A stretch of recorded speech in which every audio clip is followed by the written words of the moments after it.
दोस्तों आज के इस चर्चा में, आज के इस डिस्कशन में हम ये जानेंगे कि हमारे अंदर जो हम प्राण एनर्जी यानी जो हम इनहेल करते हैं ऑक्सीजन को, उसका हमारी बॉडी के अंदर जाकर किस तरीके से बाइफर्केशन होता है और किस तरह से वो हमारी बॉडी को प्रभावित करती है, और उसके कम या ज्यादा फ्लो है उसका, अगर उसमें कोई भी गड़बड़ आती है तो हमारे शरीर में कौन सी व्याधियां हो जाती हैं, कौन से डिजीज हो जाते हैं, और उस डिजीज को आप कैसे ठीक कर सकते हो, यानी अपने प्राण वायु का आप सर्कुलेशन प्रॉपर करके किस तरह से आप रोग मुक्त हो सकते हो। So let's begin the video. So सबसे पहले जो हमारे शरीर में जो हम प्राण लेते हैं, जो हम ऑक्सीजन को इनहेल कर रहे हैं, जो हम प्राण वायु को अंदर ले रहे हैं, उसमें क्या होता है, उसमें जो प्राण वायु होती है उसका संचरण हमारे शरीर में भीतर की तरफ होता है, यानी बाहर से हम भीतर की तरफ उसको लेते हैं, और वो हमारे पूरे शरीर में शक्ति का संचार करती है, प्राण का संचार करती है। लंग्स में जो सांस आती जाती है उसका फंक्शन सही तरीके से हो, और इसके साथ ही साथ आपके हार्ट का सिस्टम यानी आपका हार्ट बीट सही चल रही हो, इसको ये प्राणवायु डिसाइड करती है। इसके बाद आता है प्राण वायु के बाद आता है अपान वायु।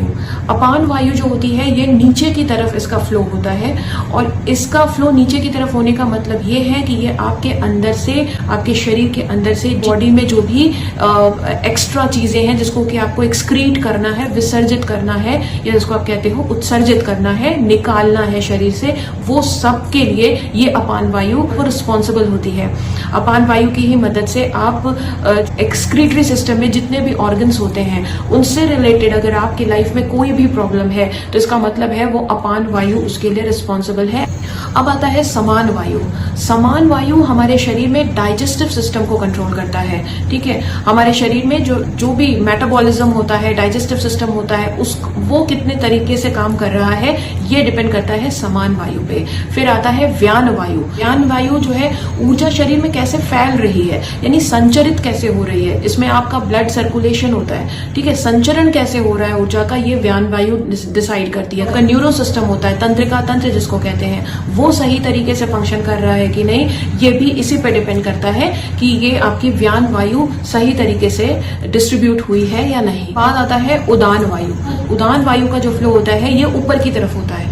इसमें आपकी अभिव्यक्ति, आपका ओरिएंटेशन, आपका जैसे स्पीकिंग स्किल, आप स्टैमरिंग तो नहीं करते है ना, आप में कॉन्फिडेंस कितना ज्यादा है, ये सारी चीजें उदान वायु पे डिपेंड करती हैं। तो ये जो अलग अलग वायु है ये आपके बॉडी में अलग अलग इम्पैक्ट डालती हैं। या अगर कोई भी प्रॉब्लम है इसका मतलब है कि कोई तो एक वायु है जो आपके लाइफ में सही तरीके से आपके बॉडी के अंदर काम नहीं कर रही। तो प्राण वायु ही मुख्य वायु है, और जितनी स्ट्रांगली आप प्राण वायु को इनहेल करोगे उतनी ही स्ट्रांगली आपकी बाकी जो वायु है वो आपकी बॉडी में डिस्ट्रीब्यूट होंगी और फंक्शन करेंगी।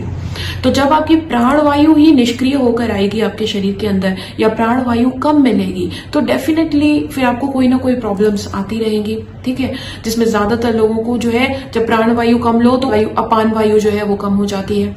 जब अपान वायु कम चलेगी तो डेफिनेटली फिर जो है वो समान वायु भी कम होगी, यानी जब आपका एक्सक्रीशन आपका सही नहीं हो रहा है, आपके बॉडी से विसर्जन सही नहीं हो रहा, आपको कब्ज हुआ है, तो आपका डाइजेस्टिव सिस्टम अपने आप प्रभावित हो जाएगा। जब वो प्रभावित होगा तो जगह जगह ब्लॉकेजेस होंगे, तो आपका जो रक्त का संचार है वो अपने आप ही डिस्टर्ब हो जाएगा। और जब इतनी सारी प्रॉब्लम्स होंगी तो आपकी जो ओरेटरी स्किल है या आपकी जो अभिव्यक्ति की इच्छा है वो अपने आप समाप्त हो जाएगी। आपका बॉडी जब ठीक तरीके से काम ही नहीं कर रही तो आप में ऊर्जा का संचार ही नहीं होगा, आप निस्तेज रहोगे, आप एनर्जी आपके अंदर होगी ही नहीं। तो ये सारी चीजें ना इंटरलिंक्ड है।